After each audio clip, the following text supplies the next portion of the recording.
The sheer amount of difference between battles from the early medieval period in Japan versus the late medieval period is hilarious to me. Like, I kid you not, if you go look at wars over the course of, like, the 1100s in Japan, people were straight up fighting as mounted archers in duels.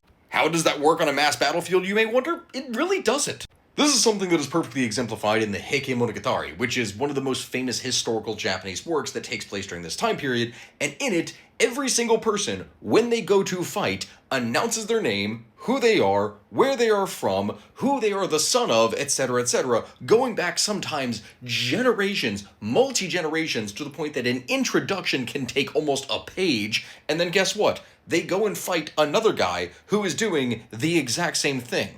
Battles during this time could consist of quite literally just a couple hundred dudes who are riding around each other, shooting each other in one-on-one arrow duels. Which honestly sounds kind of ridiculous, and then somewhere along the way, a couple hundred years later, people were like, wait, hold on.